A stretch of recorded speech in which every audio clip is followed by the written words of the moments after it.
What's up, everybody? Tonight, on this episode, Spencer and I get to interview Lyle Jeremy Rubin. Lyle recently wrote a book called Pain is Weakness Leaving the Body, a Marine's Unbecoming. The book is dope. Spencer and I both read it. We loved it, and we are super giddy the whole interview. I apologize. No, I'm not going to apologize because it's adorable. Our legs are like shaking. You can see it on the video. And if you open up your phone, you can see the video of whatever you're listening to right now. Thanks again for listening. Super appreciate it. Lyle's written for some other publications you may or may not be aware of. The New York Times, the Washington Post, a little publication called The Guardian. So, yeah, he's a little more legit than us, and we appreciate him coming on. Also, his book's good. You should read it. So we're going to try to ask him a lot of different questions. We wanted to know about like the writing process. You may or may not know. I'm trying to get Spencer to write down his stories. He's been talking about it. And of his adventures in Afghanistan. We also wanted to ask him some other questions about the book. We wanted to get into it. We're going to quote some of the book. I personally love this interview. I find it hard to believe that you will enjoy listening to it as much as I enjoyed listening to him talk about it. Yeah. Okay. The harder the conflict, the greater the triumph. A theist serpent may be overcome by a swarm of ants. Lead me, follow me, or get out of my way. Age wrinkles the body, quitting wrinkles the soul. Battle buddies. Battle buddies. That's good. Now we are. That would be rude to tell you, Yeah. not tell you that we were recording. Oh, I don't give a shit at this point. Cool, dude. Yeah, I mean, honestly, like I turned 40 recently. Congratulations. How old are you? Are either of you? Have you reached the upper reaches? I'm 33. 32 Okay. still Okay. holding strong. Okay, yeah. There's something happened. I mean, I know like 40 is kind of the stereotypical, like, oh, now I'm middle age, but like it really like my whole take on life just radically changed the day I was like, fuck, I'm 40. Yeah, dude, for And sure. you really, it's just like nothing matters anymore. Like, who gives a shit? Like you're on the downhill slope, and it's just Geronimo. like, yeah, who cares? Everything we're worried about, like at least the stuff I was worried about. I shouldn't speak for everyone, but a lot of the stuff I was worried about, I could care less at this point, including if you guys did a cold open without letting me know. We didn't. I figured we did, but we didn't. So that's Yeah. good. But Yeah. yeah, man, welcome, dude. Super stoked to have you here. Yes. I mean, first and foremost, just 100% enjoyed your book. It did remind me of my 16-year-old self in high school reading Jarhead. I'm like, this anti-war novel book makes me really want to join the military like a dumbass. So I mean, I also read Jarhead before I went in. what did you think of it? I think it's a great book. I mean, he's a great writer. At least he was. I haven't read any of his other stuff, but that was a very just well executed book. Like the more I wrote myself, the more I just appreciated like the craft of other writers, and I think he really had it in that book. And it's funny, like the more now that I have my book has come out, I'm like thinking more and more about how I could have done things differently, and what he does that I don't do is it's just very like very kind of curt, like sentence at a very sentence level. It's very like it's like bullets, it's like rounds, like one after the other. There's no kind of diversions. Like I feel like that's what makes it so powerful. I mean, a lot of his chapters are only like a page or 2 pages or 3 pages. So you're not, I think I kind of did something. I basically went in the opposite direction where you're kind of drowning in my text. If that makes sense. Yeah, absolutely. So I was noticing towards the end of you writing about deployment that there was kind of almost a stream of consciousness thing you had kind of going on, where it was just like a blast of thoughts, almost like you were kind of just like writing from your journal, like you were looking at your journal, which I liked it. It kind of actually reminded me of Jarhead, where it was just boom, boom, boom, thinking this, going through this, doing this, and it was cool. It almost has like a Hunter S. Thompson kind of vibe. You know what I mean? Are you talking about the Afghanistan section? Yes. Yeah. That was definitely meant to be. Yeah. So I think that comes the closest to sort of Swafford and maybe in some way. I'm really grateful that you mentioned Hunter S. Thompson. No big Uh, deal. yeah. No one's ever compared me to him, but there we go. Welcome. Just remember that we're friends now. Yeah, all right. Hey, dude. So, do you want to explain yourself a little bit, or do you want me to talk about you like I know who you've been my entire life? Okay. I mean, I guess I could, whatever you guys feel comfortable doing. I could give like a brief summary. It's Chill Casa here, baby. Okay. All right. So, I guess I'll just do like a quick chronological summary. So I was born in 1982 in West Hartford, Connecticut, like an affluent suburb right outside of Hartford, which is a tough city. I write about my childhood in the book. I ended up going to Emory University in Atlanta. 9/11 happened 2 weeks into my freshman year. Had a major impact on me. I didn't come from a military town. I didn't come from a military family. All I had was my grandfather, who served. He was a Marine, grunt, served in the Pacific during World War II. Got shot in the head at Iwo Jima. Survived it. Raised a family. Used the GI Bill to start his own business. So he was always like a huge hero of mine. But it wasn't until 9/11 that I thought about like following in his footsteps. I started writing like pro-war pieces on the college campus, became the school newspaper opinions editor, became a co-editor of the political magazine on campus. So anyways, by my senior year or end of my junior year, I figured I had to join up. I couldn't just, be an armchair promoter of these wars. So I mean, it's a windy path. But I actually went to Officer Candidate School first. I didn't make it through. I write about that pretty vividly. Then I went to boot camp, June 6, 2006, 666, which we were all, at the time, we were all joking about we're the real devil dogs because, we're showing up on the day of the devil. Yeah. And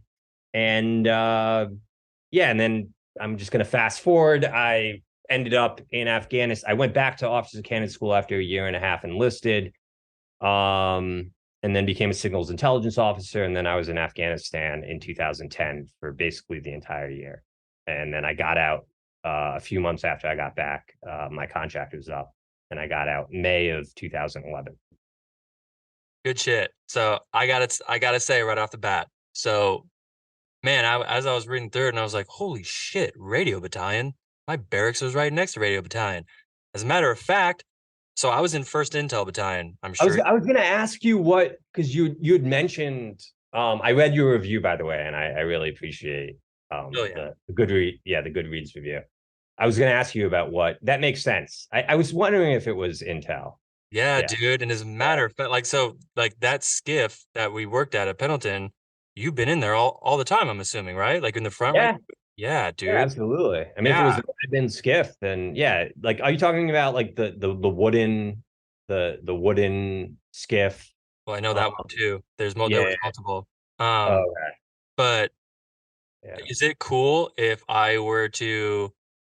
I mean, let me know how you want to do this out of respect for our comrades. But I'm wondering if you know some of the people that I knew from Radio Battalion. I mean, I don't know. That's a tough one. I mean, as a general rule, I want to keep everything anonymous because, they might. I mean, can we talk about that offline? Totally. Yes. Totally. 100%. Yeah. But like, I'm sure it would be fine, but I just feel like, offline is cool, dude. Sure. That makes me feel even more special, to be honest. So 1st Intel Battalion, and then we deployed, bro, at the same time. At the same damn time. I know, it's wild. Like I actually had like 1,000 questions after I read your review. You must have become pretty buddy with some of the Radbin guys. I mean, if you were my roommate was a Radbin guy who was supposed to be in Radbin, and they didn't have enough room for him, so they just like forced him to be an analyst. It was wild. So he was upset with he hated 1st Intel Battalion. I don't know if you know, but like 1st Intel Battalion has a horrible reputation.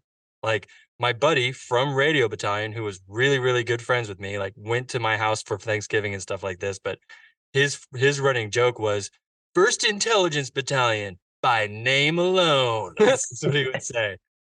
I mean, it's funny. I feel like every battalion. I felt like Radbin sometimes. It depended on the at the moment, but I felt like at times Radbin didn't have a good reputation. So like I don't know. But maybe you're right about that. Maybe Intel was had a worse reputation than Radbin. It made or break a lot of people. I know that with my experience with it, I was like, there's no way in hell I'm re-enlisting and I'm out of here after this shit. And so, yeah. And I just know that Radio Battalion was doing far more hush hush things than we were doing because we had to make things releasable to ISAF and NATO and different countries. Whereas Radbin was like, yeah, no, we can't talk about this shit at all to anybody. I mean, it was a weird mix. Like I kind of write about that a bit in the book, but it was a weird mix of both like highly compartmentalized, like technical stuff. And then we were also, like supporting grunts, who needed immediate indications and warnings. So we were doing both. But you're right, like at the regimental level, you were at the big regimental base, right? The RCT. Yeah. Yeah, okay. So yeah, yeah. I mean, that was mostly like higher level stuff. Yeah. But I traveled around, dude. So I went out with 1st Intel Battalion, and then I got detached to 1st Marine Logistics Group, and then I got detached again to, I mean, I did convoys up to Sangin, which you talk about in the book, but where I saw most of my quote combat was in Fob Marja when I went down south to write you were in Marja? Yeah, to write an atmospherics report, and that's where I herniated a disc in my back with like incoming fire and things like that, and saw most of the shit. And so it wasn't until I got back to Leatherneck and got in trouble for doing some things. Stupid things. Yeah, I put the show The Pacific on a classified hard drive. We were all watching that at No that shit. point. No That shit. was like, yeah. But I wasn't really like well liked at all. So they were like, "Oh, cool. Here's an excuse to kick you off." So once they kicked me out of that, for the rest of my deployment, I was doing BDoc stuff. So I was doing working at Friendship Gate, where they had the Afghan National Army base and a bunch of stuff like that. I plan on writing some short stories. Your book has genuinely inspired me to write about this stuff, and so I'll send it your way, and you can. That's my favorite compliment when someone tells me that my own writing inspires them to write. Dude, totally. Like I was like, I don't want to call it life like altering, but it was genuinely like, because it was life affirming, I think, for you. Totally. And like I had both my grandfathers were in World War II, and so once they were able to really heal from their experience, they're like, cool, now I can read all these books and talk to all my World War II buddies. And we're now starting to see that with the Afghan war vets, where we're like, oh, cool, dude, like here's a book where I was like there for this shit. Like I was literally there at the same time, and it was cool, dude. It was just like I said, very inspiring. I don't know. I would totally read whatever you send me. Not only because I'm interested in, just what you have to say, but also I am curious about where we might have intersected. And were you at Marja like in the beginning of the campaign? So, dude, I was there the day we raised the American flag. Put it to that way. Okay. Yeah. All right. Mm-hmm. Yeah, which I was all like, man, that's fucked up. Like when we raised them, I was like, that's dirty. That's dirty, no? Anyway, because it was like winning the hearts and minds. I was like, what the fuck are we doing? Anyway, I don't want to get too much in the weeds about that yet. I feel bad. You want to ask a question, dude? Yeah, let's get serious. Kevin's here too. Yeah, hi. Yeah, I know. I was going to ask about Kevin. Were you also in Intel or? No, I've never served. Oh, okay. Yeah, I just am helping Spencer. Spencer had an idea for a podcast, and so here I am. My brother is currently in the Navy, and so that's wearing my little okay, got it. Alabama hat for him. Nice. So I read your book. I thought it was fantastic. I was wondering like how mad you are right now because you went through this huge existential crisis. Like you had to then get like a advanced degree in history, and you wrote out this like very cathartic, important novel. And the whole time you could have done the David Gersh move of just like telling Congress that you saw aliens, and then all of a sudden you get all the floor of the world.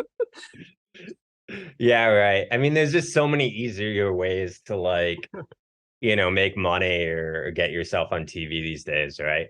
Yeah, I mean, it is actually it's funny. Like, it is something that I think anyone who's at all creative struggles with. Right, Like, it's not so much like how much do I sell out? I mean, that could be the question, but I think it's often just like what's that sweet spot between saying or doing what I really want to say and do, while at the same time reaching the amount of people that I want to reach. right.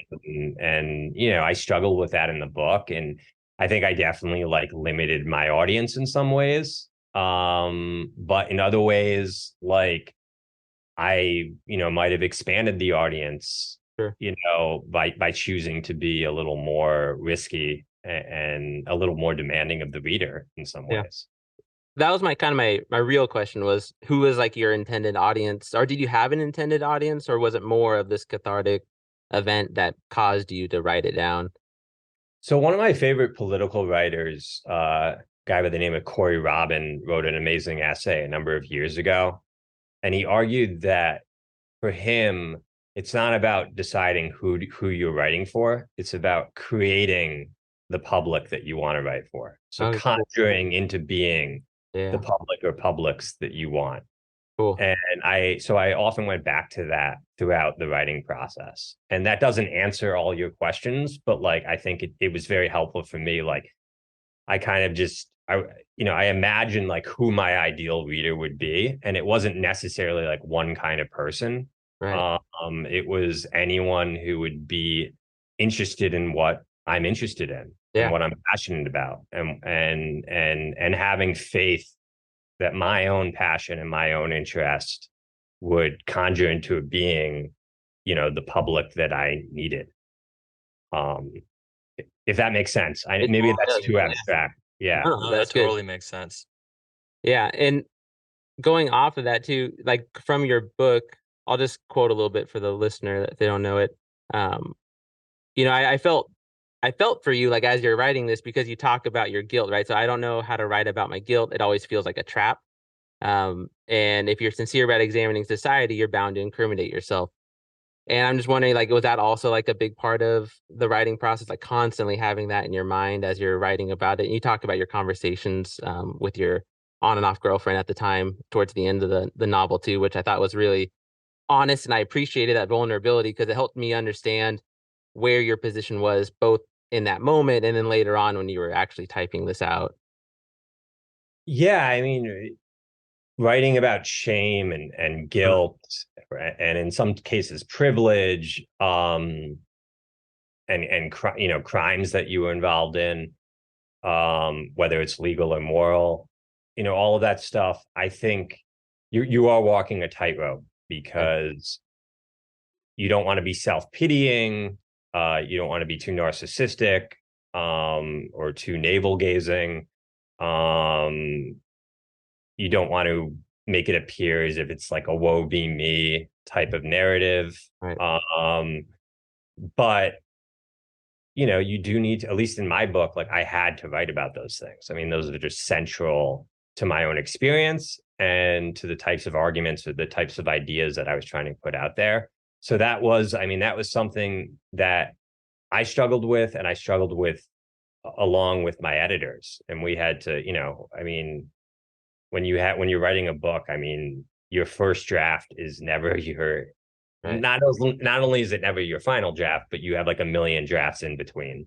So getting that balance of like being honest about shame and guilt and privilege and possible like moral crimes that you were involved in, or what I believe were moral crimes. Um, being honest about that without like alienating your reader, without coming across as off-putting in one way or another. I mean, that was tough. Yeah. All I can say is I tried my best, and looking back, I don't think I could have written it much differently. Like maybe here or there, I would have changed a few words, a few sentences, but overall, I think I hit that balance. I would, as the reader, it helped like your ethos because all of a sudden it felt like you were more vulnerable. So then when you were talking about like disproportionate responses, it felt more honest and calculated because you were already being so vulnerable earlier. And I was like, okay, I kind of get why you would do that. So I appreciated it. Yeah.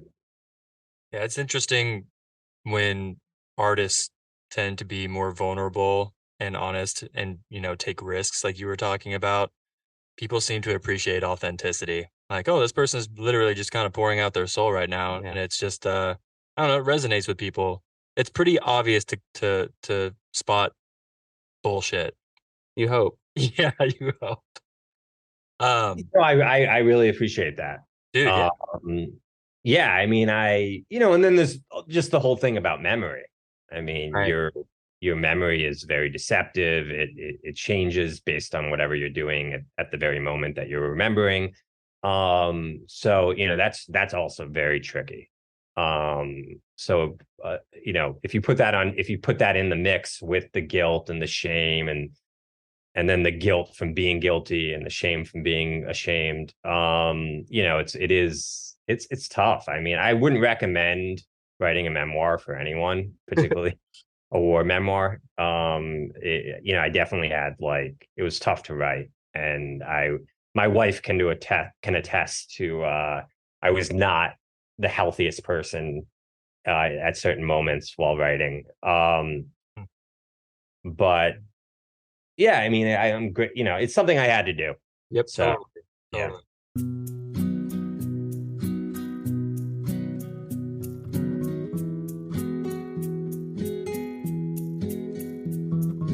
We all know that Lyle has a way to beguile. And is it in his smile?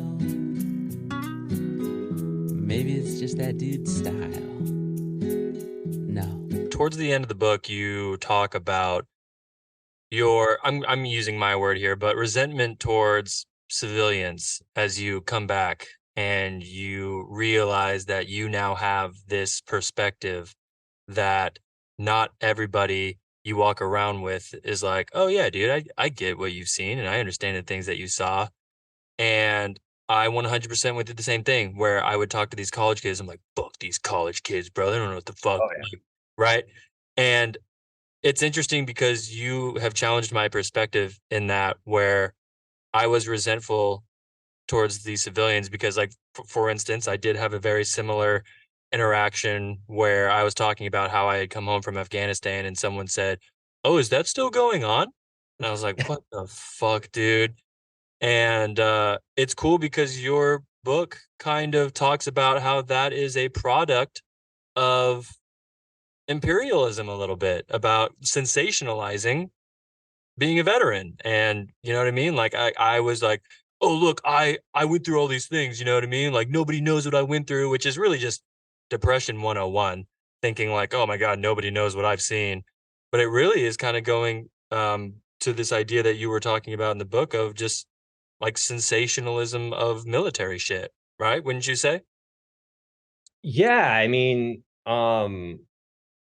yeah, I think this is something that I've never met a vet that doesn't go through this, like particularly Marines. I mean, we're very much indoctrinated to kind of look with scorn at civilians. I mean, that's a major part of the boot camp experience, right? Like the nasty civilians versus us virtuous, heroic types. And I write about how even though I was smart enough at the time and old enough at the time not to really buy into that completely, it's still that kind of indoctrination still kind of seeped in surprising ways. Even when I was starting to move to the left, while I was in the Marine Corps, once I got out, and you're talking about like the trip, like I got out of the Marine Corps and I'm driving back home from California to Connecticut, and I'm meeting with these different groups of people along the way, and yeah, there's this kind of like left inflected contempt for these civilians who don't know how awful imperialist violence is, and that's been kind of, it's taken like about a decade for me to move beyond that that kind of contempt, Totally. The fact is, like, most people are just trying to survive or just make it through their day or just spend time with family and loved ones. And I totally get it. And, we that's not where we should, to the extent that we need to be contemptuous or angry, it shouldn't be directed at, you know, the person to your left and your right. It should be directed at those responsible for, for this machinery of violence. Mm-hmm. It took me a really long time, years of therapy with the VA and lots of yoga to realize, hey man, everyone has their Afghanistan. Like people all have traumatic events in their fucking lives. And Yeah. for me to sit there and be like, oh, well, nobody knows what I've been through. It's like, bro, you don't know what anybody's been through on any given day. Yep. To be vulnerable here for a second, but like I went to Alcoholics Anonymous for a while. I no longer drink. And a lot of what AA did teach me was, holy shit, I really like don't know what any given person can be going through on any given day, just listening to people's stories. And that's been humbling for me. And it's also been more connecting. And so when people are like, oh man, dude, I'm so sorry you went through that. It's like, bro, I don't know what you've been through. You technically speaking, there are people who have gone through way worse shit than what you and I have gone through. You know what I mean? Here in the United States. So, Yeah. I mean, I think one way of kind of like looking at this is, in a lot of ways, the way that Americans like engage with veterans and treat veterans is like the way that they should be engaging and treating everyone, right? right, Like everyone should have free education, everyone should have housing, everyone should have health care, and everyone should feel free to speak openly about their experiences in life and their difficulties and their trauma. Yes. And the only ones that are allowed to do any of that stuff without shame, without guilt, ironically, we end up with shame and guilt anyway for other reasons, are veterans and people in the military. That's kind of like what you talked about on one of your interviews, about just like the idea of solidarity with everybody around you, which I found like really interesting. Yeah. I feel like people that have been in the military, I'm really generalizing here, but I think in general, I think you come out one way or another. Either you like totally let the violence and just the cruelty just totally consume you, or you end up reacting against that violence and cruelty in really often like amazing, beautiful ways. And because it is, and I think you're right, Spence, that like you can't have a hard line between military experience and non-military experience. I mean, obviously, most people, I would say most people that have not been in the military have experienced just as much, if not more than I have. And in fact, a lot I know have experienced a lot worse. But military experience, particularly war experience, particularly if you're on the front lines, is a radical experience. Totally. And you react to that in radical ways, both in the immediate term and in the long term. And I've just found in my friendship circle, like, I don't know, I'm kind of curious about your own thoughts on this, but I just feel like most people that have had that experience like come out either like very like they end up being very thoughtful. Like, I'm not saying they all become anti-imperialist leftists or anything like that, but like, they become like very thoughtful people. Because they're kind of, or like I said, it's the opposite, where they just get totally consumed by this kill mindset. Totally.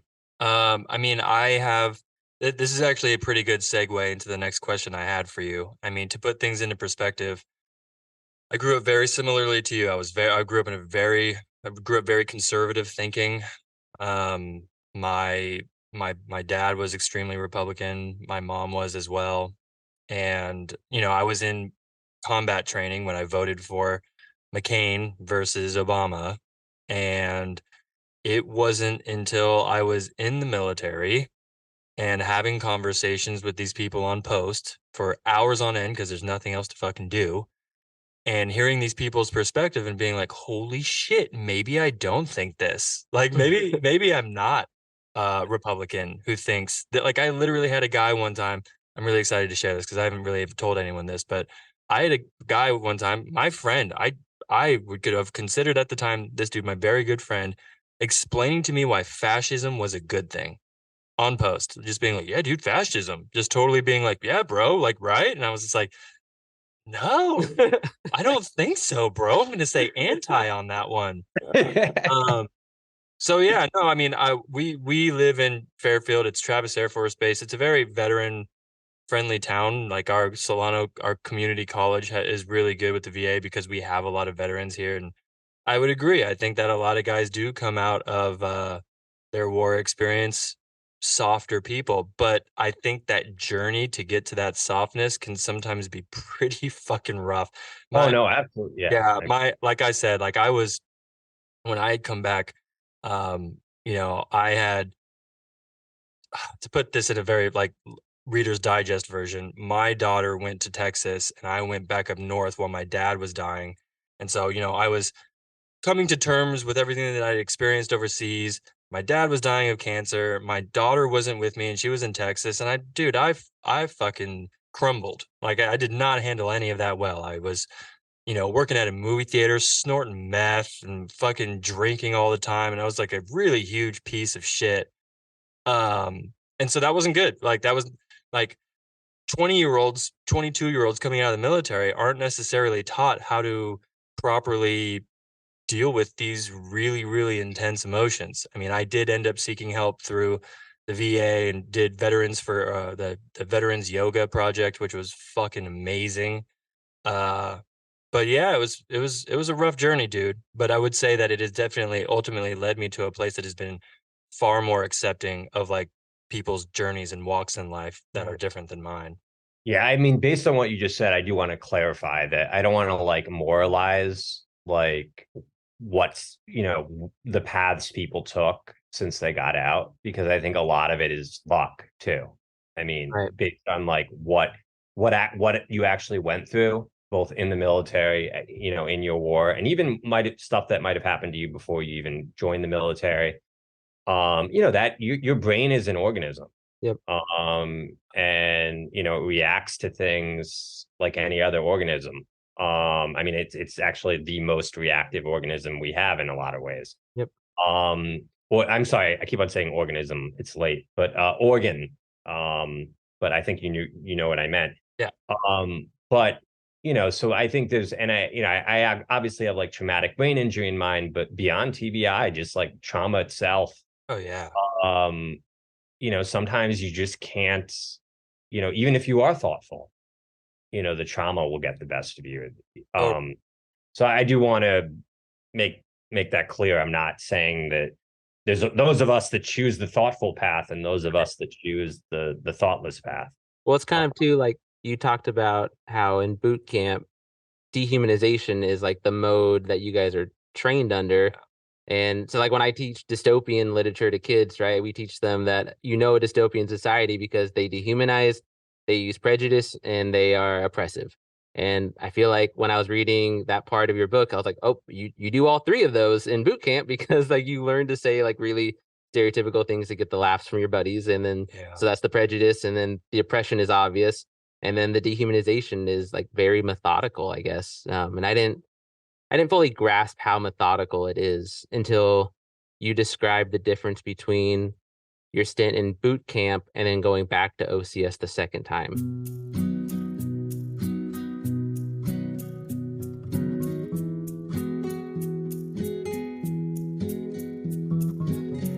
Noah was his politics, like an old Bolshevik, but with a heart of gold. A Marine, decontrol.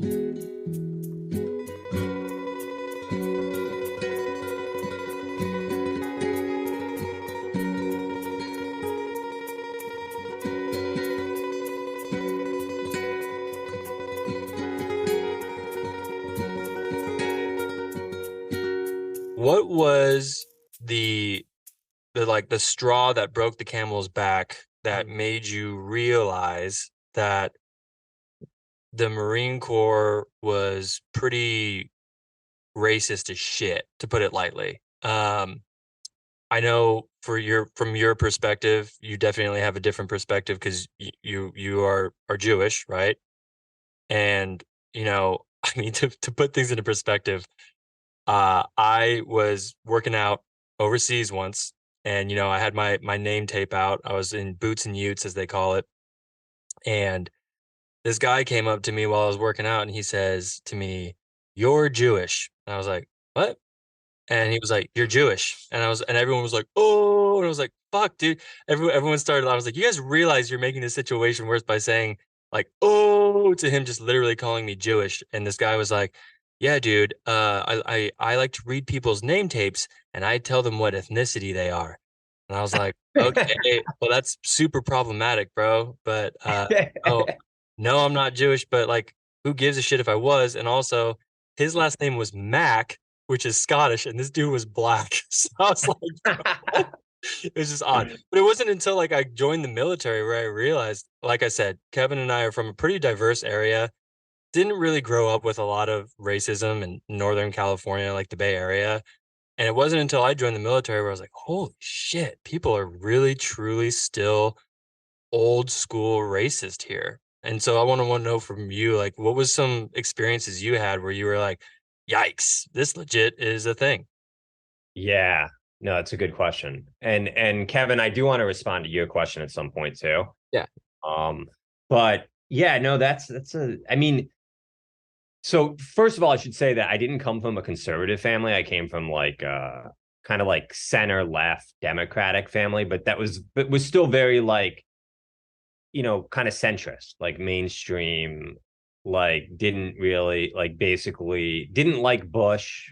But like we're fine with the Democrats doing war. As long as the Democrats are doing the war, then it's good.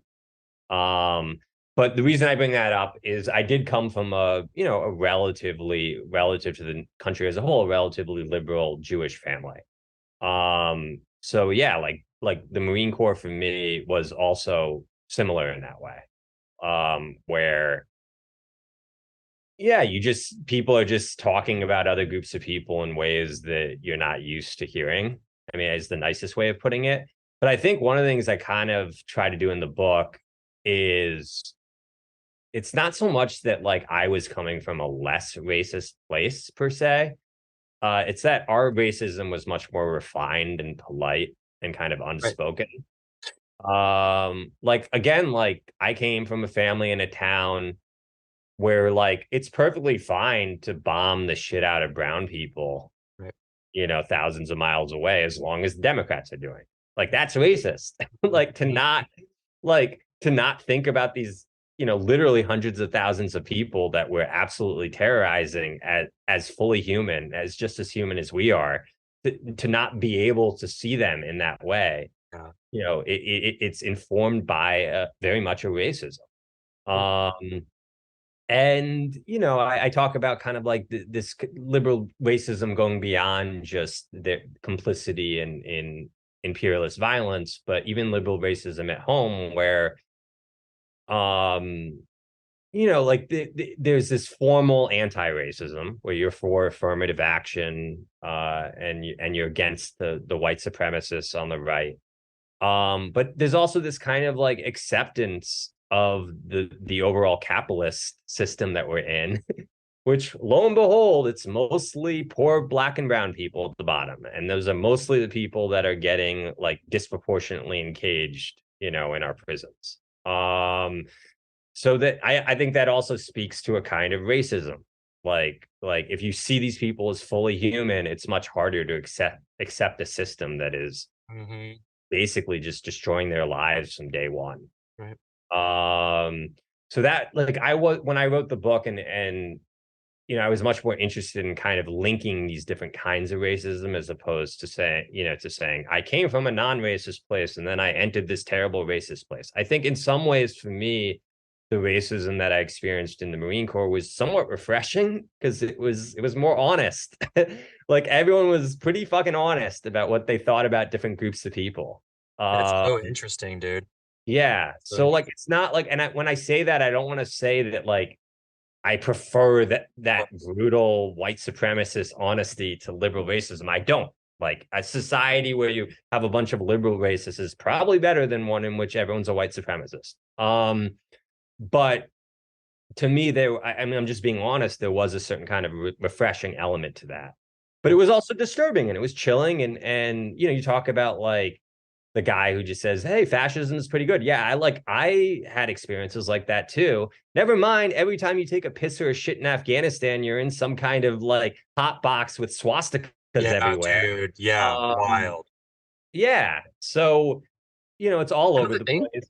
Yes, that was definitely a It thing. was crazy. Oh yeah. Oh yeah. Um, yeah. So I don't know if I answered. No, totally. Yeah. So Yeah, Yeah. yeah. You're not getting graded, dude. It's all good. All right. Yeah. You know, I've been in school for a long time in my life. So I bet you have a yeah. doctorate, dude. Should I call Yeah. you doctor? No, please don't. Yeah. No. My parents are like real doctors. Dude. Um, Oh, yeah. really? Oh man, that's intense. Yeah. That's why I always felt weird, like the whole doctor like I'm not a real, I'm the fake Yeah, doctor. I feel Yeah. you. It's more of a doctor than me, though, if that makes you feel better. I mean, hey man, I'm a socialist, so How like dare you? yeah. I know how credentials work in our society. Yep. I just wanted to like get paid money to read history books. So I Sounds got good to me. You got yeah. a question? oh yeah, I was just trying to think off of where we were. So one thing I was left with when I was reading your book, to me, like you really deconstructed like this idea of America for me, which was intense because sometimes when I was reading is like we were talking about before the show, like on my kid's floor at 3 a.m, trying to like keep them calm when we're on vacation. I'm like, this is pretty existential to be reading on the floor at 3 a.m, but I'm here. uh, I was left with one liking like the Walt Whitman references, like I appreciated those. And then two, where do you see us going forward? Like if people were to accept your worldview and start wanting to make change, what would it look like? Or what should be things that like me as like the pragmatic person, right? Because I'm just a teacher in middle school. So I can give you like a quick analogy.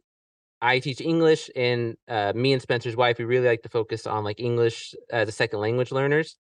And one thing that we've always done historically is teach them like code switching and sentence frames, like all these like little terms that we use. And then academically, there was a book a couple years ago called Linguistic Justice by April Baker Bell. And it was like, you're all doing it fucking wrong. Here's all the problems with it. And it was really good. It was like, you're not talking about like language planning that they did to slaves as they came over. And that's really fucking up. And you're telling them that their thoughts aren't important. And it was just like messing with us. And there was no prescription at the end of like what I was supposed to kind of do. Or the prescription that had didn't work in the classroom because I tried some of it. Like I was trying to let kids use their own language. I wasn't like harping on them if they were going to use the N word, if they were both black and they were just talking. And then we had like a formal meeting, like, you can't let them do that. And I was like, fuck, like, what am I supposed to do?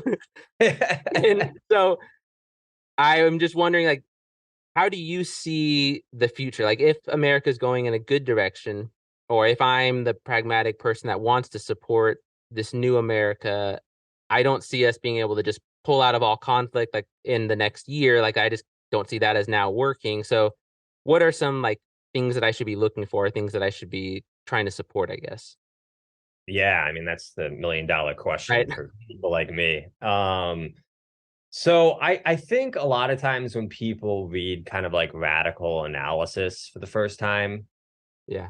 they often see it as impractical, right? Like you know, how are we supposed to get from where we are now to where this person wants us to get, Right. you know, in day one. And I think you need to make a distinction between the analysis and the prescription. Like Okay. like like like radical analysis is about just being radically truthful about Sure. where we are and where we've been and why we are where we are. So I consider myself a radical in that sense, that I try to just be brutally honest about like how our society actually works, how it's worked, why it's worked the way that it's been working.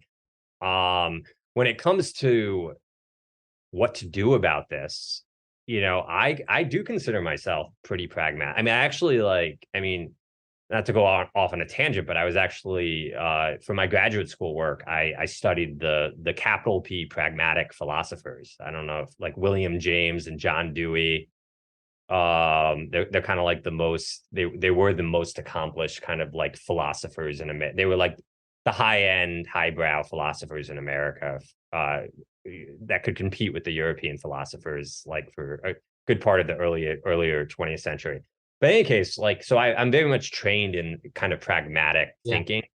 And I think one of the things I took away from that is you always have to work from where you're at. Right. And that goes hand in hand with being brutally honest about where you're at. So first you need to know where you're at. And then we work from there. You don't work from some fake abstract place that doesn't exist. You work from where you are. So when you say, we can't just end all conflict in the next year, like, of course, I mean, I support arming, the Ukrainians against the Russians. Right, absolutely. And a lot of people on the left that I'm friends with and don't like that I do that I support that, but I do. And it's not because, I believe that we always are going to have conflict. I mean, I wouldn't be surprised if the human race always does have conflict. But it's not because of any kind of like principled belief that conflict is eternal. It's just that this is the world we live in right now.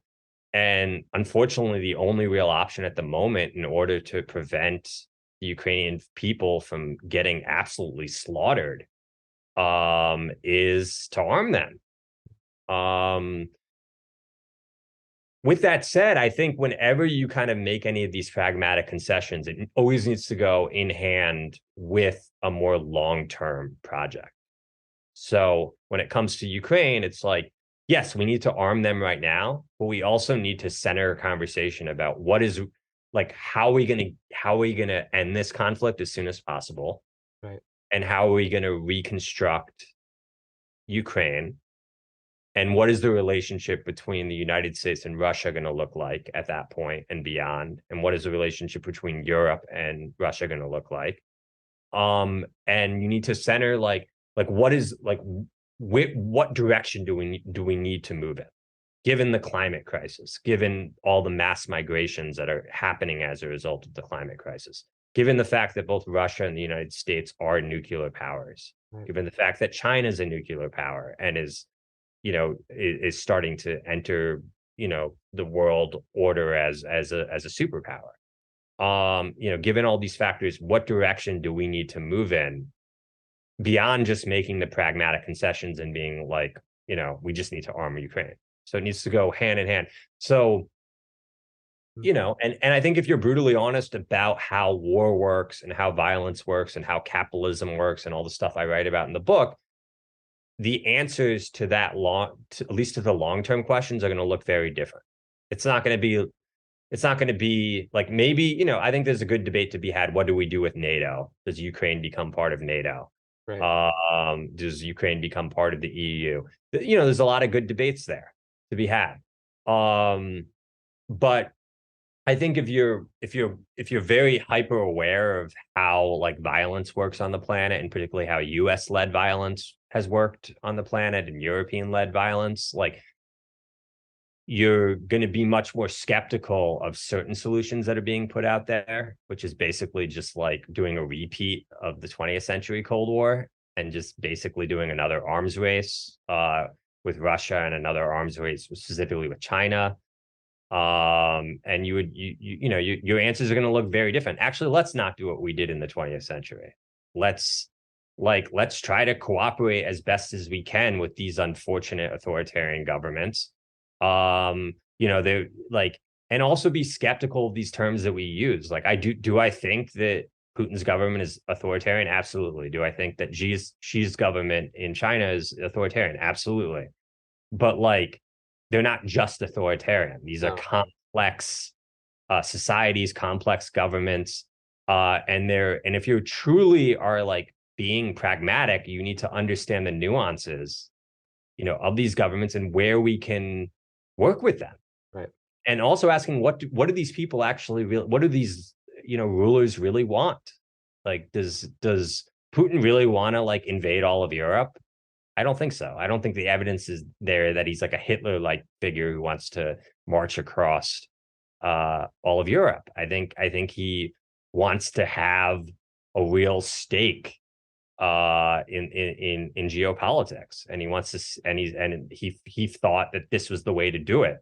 And I think I hope that one day he's ousted. I mean, I think he's for a lot of, I mean, I'm a leftist. He's a reactionary who's spent much of his career crushing what remains of the left in his country. And so I'm not a fan of Putin, but I don't, I think if you just accept from the beginning that he's not Hitler, and that he's more interested in kind of banal things that ruling elites that are in charge of big countries tend to be interested in, then at least that leaves room for more peaceful, more tolerable futures. Cool. I'm going to memorize that response and be like, this is what a doctor told me. I hope I didn't come across as like too lectury. Oh, No, dude. that was awesome. I'm sorry, man. Question you No, answered, dude. Yeah, because that's honestly been my my first thought after listening to you is I am so shocked that we're so close to fighting with China, because I thought that with our like economic complications with them that we were so far away from conflict. And like I'm just so, and I've been listening to a lot of people just try to describe the Chinese government just so I can understand it better. And they're like, it's essentially just lobbying. It's just that they do it out in the open. So it's like instead of hiding your lobbying and like your criminality that way, they just say it. And then it's the same thing, but just different. And I I've been very surprised this whole year just how close we are to a conflict with them. I thought that we were all grown-ups a little bit more with talking in our words. No, I mean, I've been surprised for the same reason, right? I mean, there was this whole idea that the more we integrate our economies, the more dependent we become on each other, and the less likely we are to actually war with each other. And I think most people are pretty shocked at the speed with which, now they're talking about decoupling our economies, which actually makes it more likely that violence does take place. Absolutely. Either in a proxy fashion or even, something even scarier. So it's both shocking and disturbing. And I think but I get it. I think if you spend a lot of time studying American history and European history and just histories of violence around the world, like it shouldn't be as shocking as it is. I mean, like there are many times in the past where the American ruling class and European ruling classes have done totally idiotic things against what you would think would be their economic interest, because for reasons of kind of brute nationalist pride or brute imperialist pride. Right. The fact is that there is actually kind of an internal war going on right now within American and European elites, within various different sectors of capital that want to continue to make money with the Chinese.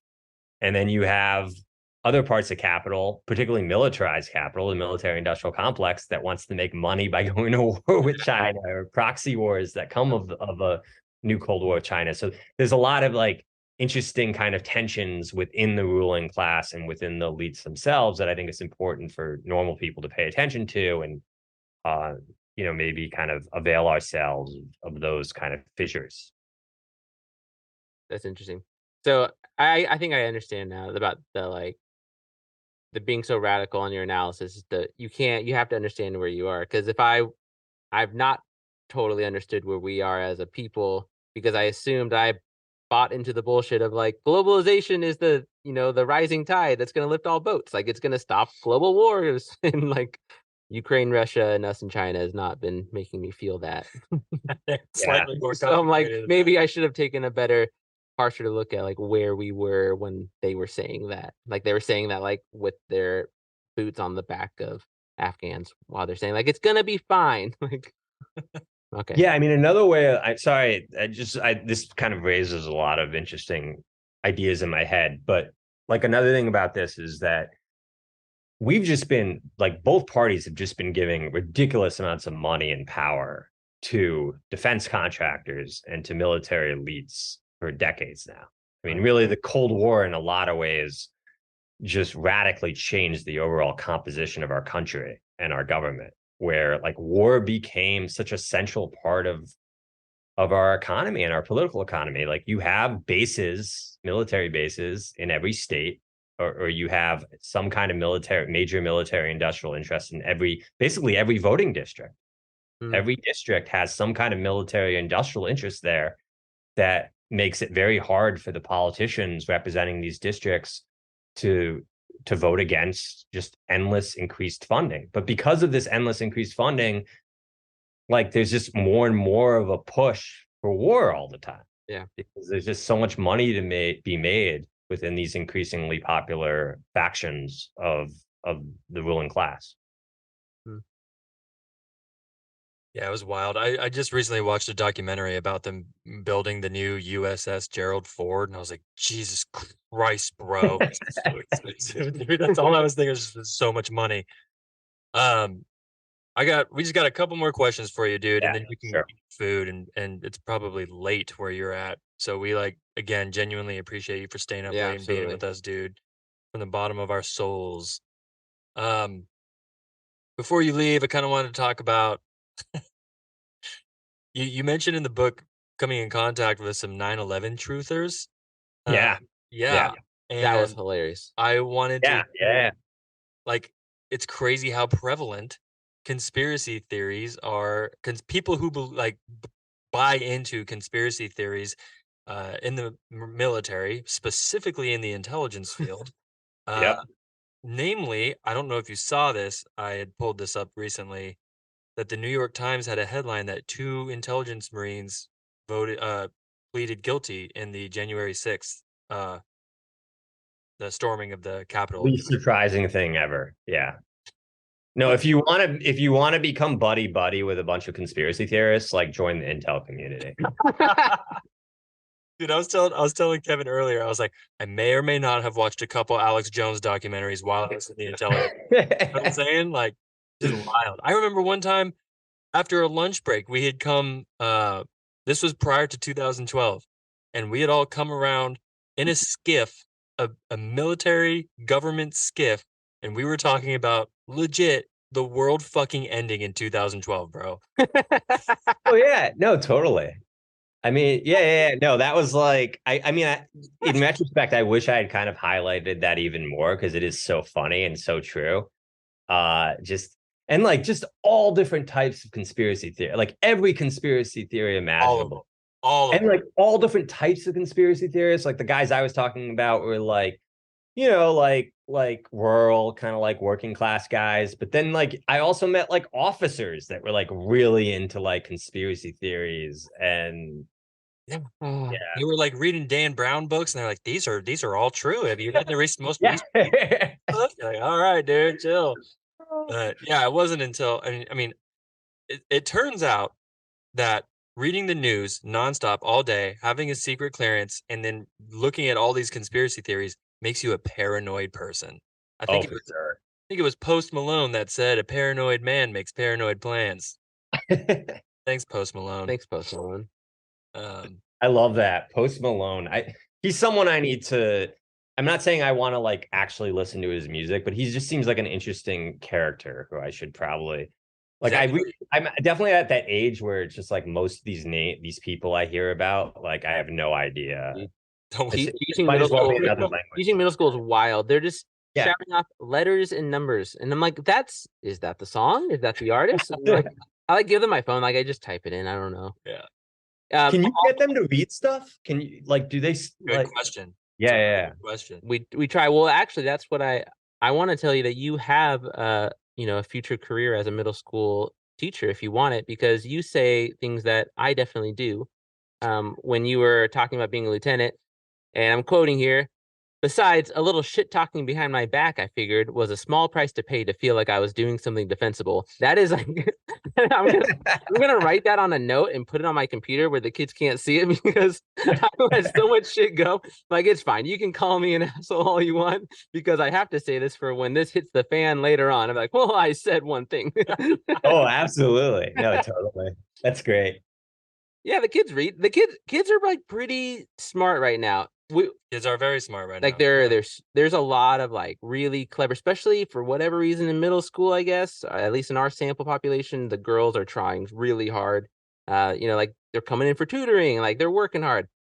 Um, you know, I don't know about The boys are on a different side of the spectrum. they're struggling. Yeah. Yeah. The boys are a little distracted these days. They are.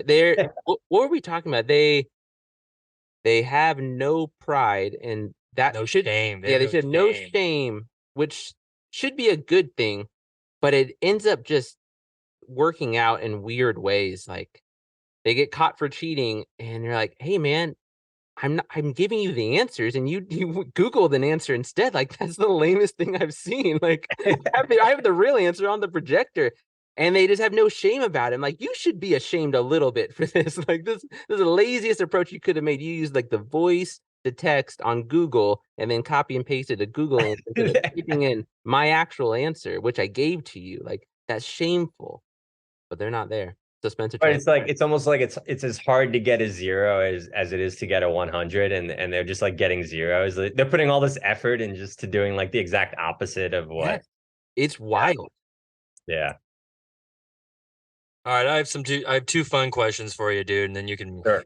go be. No, I could go forever, but yeah. But I do want to eat that burger. Yeah, so, dude, that sounds lovely. I had In-N-Out today, and I know you know what that is. yeah. Yeah, I actually just ordered a Shake Shack. there you go. Yeah, Oh, Shake it's Shack. up there with In-N-Out. I don't know. You probably are you like both In-N-Out loyalists? Like, Kind of, dude. Yeah, I got to yeah. be honest. It was the first meal after boot camp for me. Yeah, and that was another thing, dude. You and I were both at Dam Neck, Virginia, by the way. You talk about Dam Yeah, Neck? you mentioned something about Dam Neck either in Yeah, the dude. review That was one of the or best times of my life was being in Dam Neck, bro. Virginia Beach for was us too. great. Yeah. Yeah. Where were you? So where'd you stay? Like where were you living? On base. Like in the barracks? Oh, okay. Oh yeah. I'm enlisted, bro. That's like my officer collar showing. Yeah. We were on Sandpiper Beach. Well, that must have been nice for you, sir. Yeah. No, so we did actually we bunked with a lot of because it was a naval air base technically, right? Yeah. And so there were a lot of naval aviators in our barracks, and they told us all the time, they were like, these are the nicest barracks you're ever gonna be in. So just know that. Like they were super nice. They all had like TVs on the wall that you could move back and forth. And of course, us Marines figured out a way to fuck that all up. So anyway, I got two fun little questions for you. Sure. Yeah. All right. The first question is you mentioned a lot of different conflicts in your book from the Denmark Vesey uprising of 1822 to the Barbary Pirate Wars of 1801. And if you were to recommend to us here at Battle Buddies a battle that we should look into, what would it be? And maybe perhaps give us some Oh literature. man, that's a tough one because I said like I don't focus much on like battles per se. Conflicts in general, yeah, work, anything. conflicts. Yeah. And you can get I back mean, to I us. think like the ones that I would definitely like. I think the first one, I mean, the two big ones that I think Americans kind of like have forgotten that I think are kind of really relevant to American history as a whole is the Mexican American War, Yeah, that's 1846, because that was kind of like America, the United States had been doing empire well before then. It was mostly in the form of, the indigenous genocide. But like the US Mexican War was really the first time that the US was like formally doing imperialism, like with another like national with another national government. So I think, yeah, and then you have like there's just so much like amazing stuff that happened during that. I mean, it was an awful war, but like Frederick Douglass, I would look into like Frederick Douglass's opposition to that war because what he does is and I can give you all these references offline, but Please he do. did this amazing speech like connecting slavery and actually capitalism and the oppression of the slavery, the slavery system and the capitalist system with workers, and the war on Mexico, and how these inner oppressions were being projected outward now on Mexican people and indigenous people, particularly Mexican people. And it's just a very powerful speech. And he has like one line just connecting like basically the plight of these Mexicans with the plight of American workers and slaves. The other one would be the Spanish-American War, which was the first time that the U.S. really entered the global stage, the global arena, imperial arena. Mexico was, local. I mean, it was on their border. Spanish American War, they were fighting in Cuba and the Philippines, particularly the Philippines, the Philippines aspect of that war, and the war of occupation that followed in the Philippines is also just crucial to understanding American history and American empire. So, well, dude, thank you for that. And if you could push forth some literature for us, because that's what me and Kevin do. All we do is we read books and then spew it back on these podcasts, and people are like, thank you for reading books for us, because we don't like to read, except for you. You like to read. I know you do. I love it. I mean, too much. Sometimes it's a vice. I hear you. I hear you. Yeah. I will say one book that I want to recommend for whoever ends up watching this is How to Hide an Empire by Daniel Immerwahr. That is like a very good, one volume treatment of American imperialism. He focuses on territorial empire, and he makes that very clear. Like to this day, like people will be like, we're not an empire anymore, or we were never an empire because we don't actually have like colonies, but we still do. Yeah. I mean, the Marshall Islands, Puerto Rico, like, these are all basically effectively colonies of one form or another, imperial territories where the people living there have far more obligations than they have privileges relative to actual, mainland citizens. But he does touch on a lot of the stuff that I talk about, and particularly the U.S. Mexican War and the Spanish American War. Cool. Awesome. Yeah. And then we'll end with something silly, dude. Let's end with some fun stuff. Give us a story. Fun. Is it fun you speak of? You're gonna love it. Give us a silly story that would embarrass your parents if they found out from the military. A fun little military Marine Corps story. Man, you're really putting on the spot here. One that, like, if your parents find out, be like, "Now, Lyle, we're not really proud of you today." You know I mean, I kind of put a lot of like the embarrassing shit in the book. I mean, ooh, hear that, listeners? Yeah, I mean, I'm just trying to think, like, that's a good one, but I tend to like choke up whenever like I get like a question like this. Well, how did your mom respond to reading some of the more sexual parts of your book? Yeah. Well, I mean, I was thinking of like, no, it's a good. Interestingly, like my mom is just like, she hasn't like, there was nothing in the book where she's like, I cannot believe that happened. Oh, okay. This or like she actually, like the parts that like I was a little uncomfortable thinking about my mom reading, or my dad reading for that matter, like particularly when I'm at the whorehouse, stuff like that. Like my mom actually straight one of the first things she said about the book is like, I just love like how you set the scene. Like the way you set the scene in the whorehouse is wonderful. That's perfect. Yeah. Moms are the best. Moms are the best. We're mama's boys over here. Our buddy, who is a Air Force veteran, sent us a link the other day to a video that's been going around the internet. I don't know if you've had the pleasure of seeing it, but it is of it's a dildo on a wall. Oh my God, that big one. So and this Marine just in front of a bunch of other Marines just deep throats it, and they're all like, yeah. It's the most Marine thing ever. Yeah. That's what dude. Yeah. This is watching all the baby boomer comments is hilarious. There's like, none of these Marines are gonna save anybody anytime soon. It's like, bro, that's just a Tuesday, Yeah, dude. Spencer's leading our whole group chat there. He's like, "It's okay, guys. Like, this is what's supposed to happen." I was like, yeah, bro, it's fine. But also, you should listen to our first episode on the Battle of Thermopylae, where we say that the Spartans got down They did before get down. battle. Woo-wee. And the Gauls did. And the Gauls, yeah, that's true. Like they had a good time, you're saying, like before. Oh, yeah. they got a real good time. So did Oh yeah.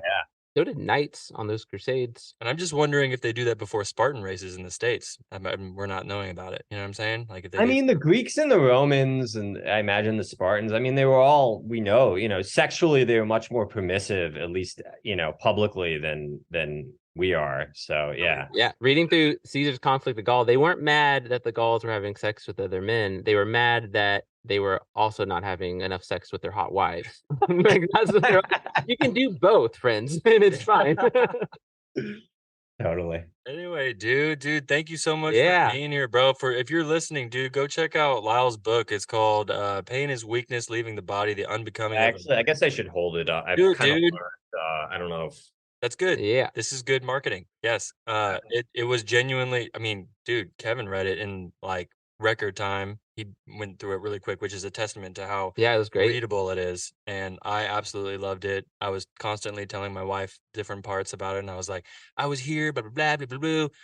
And I recommend it for non-veterans alike. Lyle brings up some good points just about United States imperialism and kind of like toxic masculinity and how these things go hand in hand. And it's a really like novel and fresh take on something that I've just not really read anywhere else, dude. So appreciate you.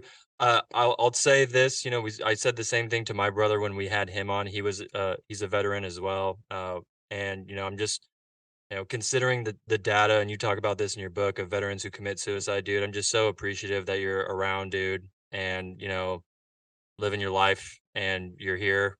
And considering that it's like probably like I think it's 40 a day, something like that, dude, of veterans committing suicide. Just the fact that you're here, dude, means the world to me, and I love that. So. Yeah, and I just like, there's a guy I know right now who's going through it, and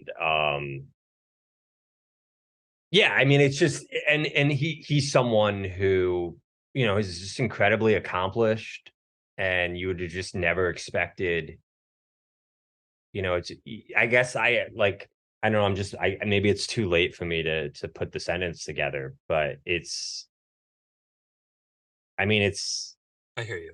I get angry thinking about it because it's as a we're constantly, as a society, we're always talking about traumatized veterans, right? And it just seems to me that if we really gave a shit, like, we would stop warring all the time. I mean, that would just be the easiest way to minimize this in the future, and it's just anyway. That's like your point of look at the corporation you work for and pull up their 2 emails, the one they send for Veterans Day and then the one they spend for like Pride Month or whatever. I forget the other holiday, and you're like, just compare Martin Luther King. Yeah, Martin Luther King Day and Veterans Day, and see the different message that your own company gives out, and see which one they really support. I thought that was very illuminating. Yeah, it's a good point. Yeah. So anyway, dude, I'm not good at goodbyes. We're not good at goodbyes here at Battle. I suck. I'm like the worst at goodbyes. So yeah, I mean, this is as good as it's gonna get. It's just some well, dude, trailing off, mumbling. We do have a sign off here. It's like our go-to like goodbye where we say bonsai. So it's like a battle charge. So if you want to join us, ladies and gentlemen, thank you for listening and joining us on Battle Buddies. Lyle, thank you, dude, for being here. And until next time, bonsai. Bye.